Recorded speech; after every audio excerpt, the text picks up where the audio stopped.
All right. Pressure I'm under now. If you watch the lights, we'll be okay. Oh, yeah. Joe Leming, 377 Vishazer, NB 23608. And Doc Arnold came down here to say what you heard me say before. I support the idea of that piece of land winding up a park. What's in that park, I don't know. I'm not smart enough. That's what I want. The real reason I wanted to talk about was something that was oversimplified during the talk with a chum. If we don't do something about the youth violence and the gangs in our community, how much of a future have we got? I like to argue about important things like parks, but we got a free fire zone inside our city limits, and we want to get a big bundle of federal money so we can jazz up an area right next to that free fire zone. That doesn't sound like good planning to me. And speaking of good planning, the main reason I've come down here is because, based on what I've heard this day, there should be a black and white written decision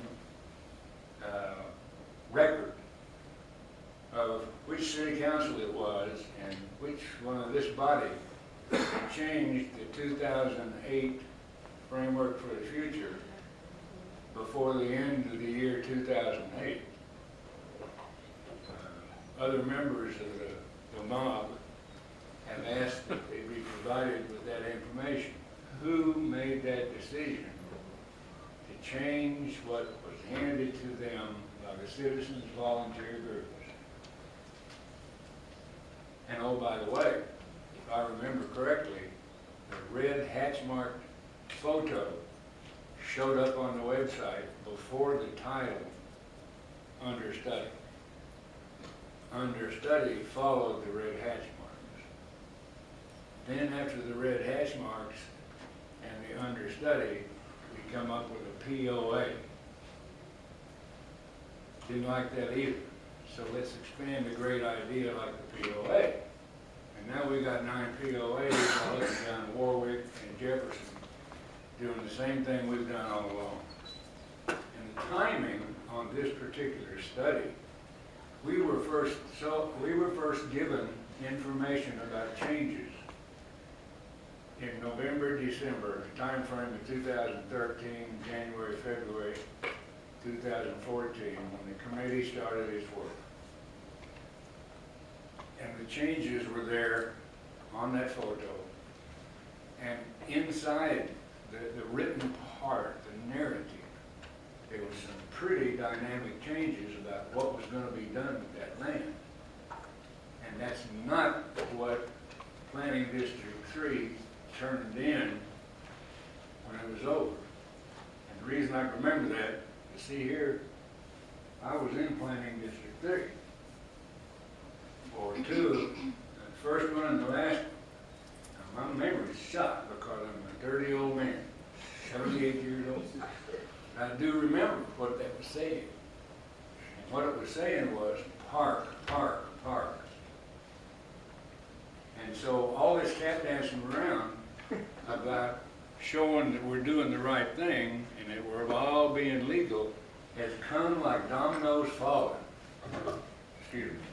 Somebody in authority made the decision that they wanted to take that land and use it to develop it for something besides a park. And that somebody, singular or more than one, caused the changes to be made. Not all at once. You know, why did this whole issue come up so like drops on ice? No, it just don't make sense to me. It's a very distressing thing. And the other thing is, this is a comprehensive plan for land use. The land use part is the first line in the code, and that's what makes it tough. Because the rest of the issues that are tucked away in Chapter 2 are given short shrift when it comes to 5 and 6, which is where people are told what to look for and what to do about taking care of our problems. That's not right. The Chapter 3 that has all of the plans and the studies and things, and that supports the things that are going on now, doesn't include any of the seed corn that the city has developed over time and is continuing to develop to do something about the gangs and the youthful violence. We've got the kids taken care of from the time they're 12 till they graduate from high school. We're doing everything we can with money to do that. But you know what? From the 3rd grade down to swaddling clothes, we're not doing nothing. It's going to save those kids from the gangs. Thank you. I'm so sorry I got caught at the last end of this. But thanks for your time, folks. Millard. I'm a resident of 105 Alana Court in Yorktown, but up until 3 years ago I lived in Newport News, and I continue to serve a congregation in Newport News. I'm here to request that the draft comprehensive plan should be changed to delete all references to the city farm as being understudy or considered for any other use than the public land for everyone to enjoy. I speak as a minister, as I said, serving the mission of a congregation in Newport News. Most of the congregants, some of whom are here today, support preserving Riverview Farm Park, including City Farm, but I'm here to speak for myself. Our faith, our congregation is Unitarian Universalist. Unitarian Universalism lifts up in particular 7 religious principles as part of a covenant or set of promises that congregations make with each other and that individuals strive to live in their own lives as well.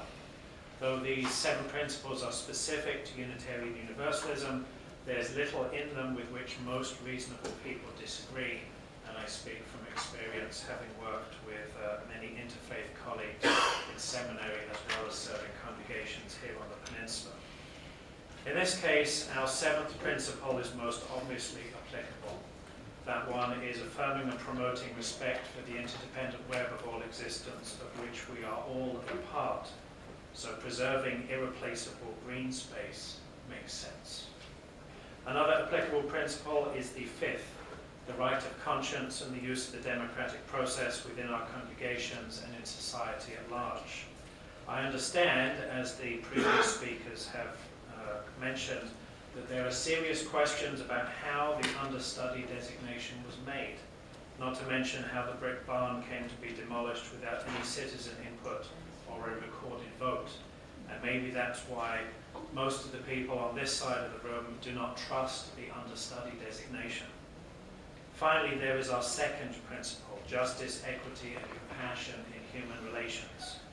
My daughter has played at Riverview with her friends. She has taken classes at the gymnastics centre, as have and still do some of her friends. We have gone sledding at the park. I myself have enjoyed the waterfront there, which, as you all know, is one of the last tiny pieces of publicly accessible waterfront in the city. This is a precious natural space that is owned by all citizens, not just the wealthy few who can afford the privilege of shutting out everyone else. I ask that the city, including you as its representatives, serve the interests of all citizens by preserving the city farm as public land for everyone to enjoy. Thank you. Thank you, Reverend. Dr. Philipek? It's Dr. Docka-Filipek, Okay. a hyphenated last name. Got it. I live at 135 Tuckahoe Drive in Deep Creek. I think we've heard quite a bit from long-term residents, so I can speak to 2 different perspectives. One is someone who has just moved to Newport News 2 years ago, and one is someone who is a member of the CNU community and would like to continue to be a member of the CNU community in the long term. But let me back up for a moment. I think there's quite a bit of confusion in the room about exactly what the designation of understudy means. I feel like it would be helpful to have that clarified. I think it's also the case that I can bring a perspective as an empiricist and as a social scientist. To me, what understudy means is that there is data gathered from the relevant parties.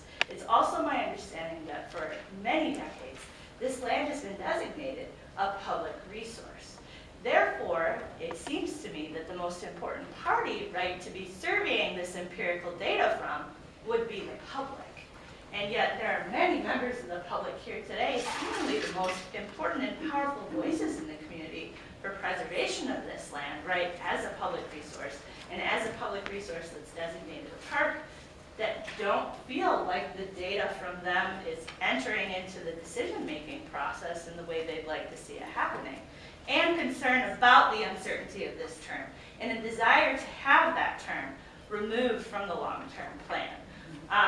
So let me back up again and address these two perspectives. One, as a new resident, we bought a home in Deep Creek. And part of the reason why we bought a home in Deep Creek is because our realtor rattled on and on and on about this wonderful park that would soon be available for public use. It seems to me that that promise has been made for a long time. I really hope to see it realized, in part because as an academic, we're a very transient population. We make a decision about where to establish our lives on the basis of not only the university, but the community that it's embedded in. And right now, my husband and I actively talk about, do we want to raise all of the children that we intend to have, thus far one, hopefully more, in Newport News? Will they stay in Newport News? Can we put our roots in Newport News? Can we build a meaningful life in Newport News? Part of that decision-making will involve public access to water. I grew up in Chicago on the waterfront. Public access to water is hugely important to that community for reasons I don't think I need to go into right now. Second, as a member of the CNU community, next week specifically, I will be tasked with driving 5 job candidates through the community of Newport News and listing to them all the reasons why they should consider moving their spouses, moving their existing or potential children, moving potentially aged family members with them and establishing a life here.